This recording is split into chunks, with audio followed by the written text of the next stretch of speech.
Hey everybody, welcome back. Philip Bridges here, and today I'm going to show you uh, how to pretty much clean a pellet grill. It's something that you have to do every once in a while when you have a pellet grill, and I think a lot of people neglect or forget about it. And I'm going to show you how to clean it, and it's pretty simple to do. It is kind of a long process depending on how dirty your grill is, but you know, it's something you got to do and get it done, and you got to make sure that you get you want to make sure that the pellet grill is cleaned all the time. That way your cooking temperatures don't fluctuate and everything like that. So let's get on into it.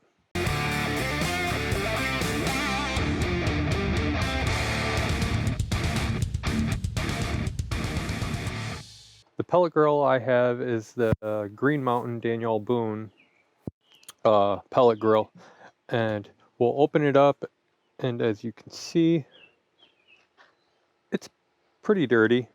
I have cleaned it a couple times here and there. I just did a brisket last week, and then I grilled on it a couple more times throughout the week. So, you know, it kind of needs to be cleaned. So what we're gonna do is you want to take off these grills and I have a Rubbermaid container or just a plastic bin, and make sure you have one of those. It's pretty handy to have, and just set everything in there. You just want to, that way everything's just not laying out. You just grab it, and that way you can just set everything in there, and then you don't have to worry about getting everything dirty. Yeah, see how dirty that is?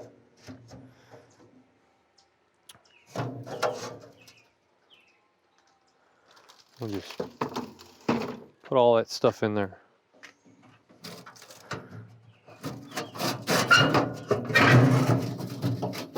I'm trying to do this all with one hand, but it'll be all right.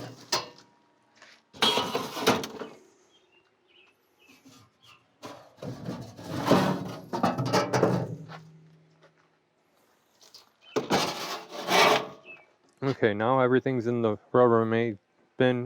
You can easily, I got a bigger bin to put everything and wash it. I'm gonna soak everything for a couple hours in hot water. I like to really get it all cleaned up, and I throw some degreaser in with it. But this is the main thing that we want. If I don't know if you can see this, but you have all these pellet ashes down in the hopper, or well, the burn area, and ashes around it. We need to vacuum that up. So you want to grab a shop vac and vacuum it all up. My choice of shop vac is my Milwaukee backpack because it's easy to use, and you can just quickly dispose of the ashes by taking the container out. So I'm going to shop vac this up. All right, now we have the inside cleaned out and vacuumed. There's one more thing that I really want to show you guys that I really think people neglect when they clean their pellet grills, is the chimney. So let's take a look at the chimney. All right, so the chimney, I take the chimney off, we unscrew it, oop, and look at how nasty that is. I'm gonna throw that in with all the stuff, and we're gonna clean it. And if we look down the chimney hole, there's just a lot of soot buildup and everything. So what we're gonna do is I'm gonna take one of these little brushes like this, and I'm gonna clean the inside, the top and the bottom of the chimney, because as I don't know if you can see, but inside here is just a buildup of soot, and we want to get rid of that. So I'm going to scrub it all down, and then I'm going to take the shop vac and shop vac that out too. All right, now we have everything cleaned up, and we're ready to reinstall all the grates back into the grill. The first grate that you're going to want to reinstall is this big pan, and the arch, this little arch, you want to place it over the auger that's inside. and we want to place this about center. If we place it center, we're going to get pretty much an even cooking area around the whole surface of the grill. Now we can move this grate right to left, and that's going to determine if we're going to have different hot spots in the grill. So if we move it to the right, correct me if I'm wrong in the comments below, you're going to get a slower cooking temperature throughout the whole thing. You're not going to have hot spots anywhere. It's going to kind of, you know, defer the heat, you know, to the outside of the grill. Now the next grate that we insert is this one, and it's going to have a lip on it, 2 lips on it actually, one on each end, and then you're going to have the knurl arch. And what we want to place this knurl towards the left side on the auger side, and it's going to slant towards the right side. And there are little lips on each side of the grill, and we want to get them set in there, but we want to keep it just, we want to make sure that we don't have the grate right up against the sensor on the left side. We want to make sure that we have a little gap in between it, just so the sensor doesn't get bumped or anything like that.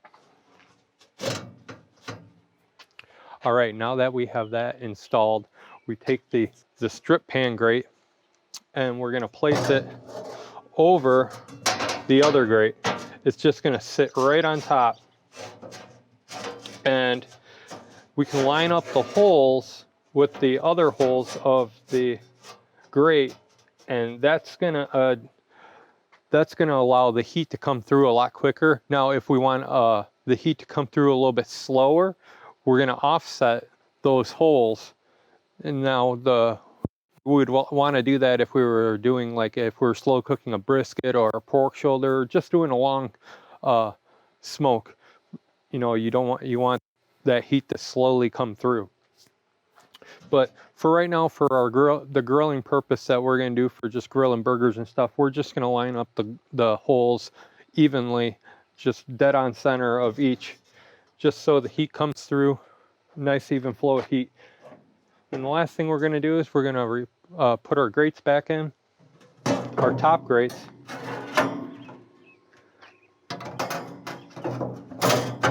We're going to set those in.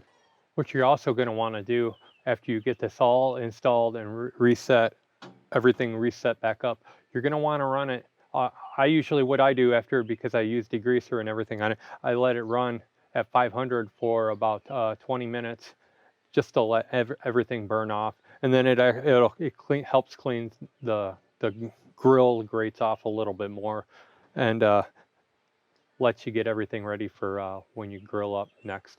If you haven't seen my video on the Green Mountain grill review, click up here in the right hand corner. Yeah, it's the right hand corner. Yeah, right hand corner. Click up there and watch that video. If you have any comments, comment down below. Hit the like button if you like. I'm Philip Bridges, and don't forget to subscribe, and thanks for watching.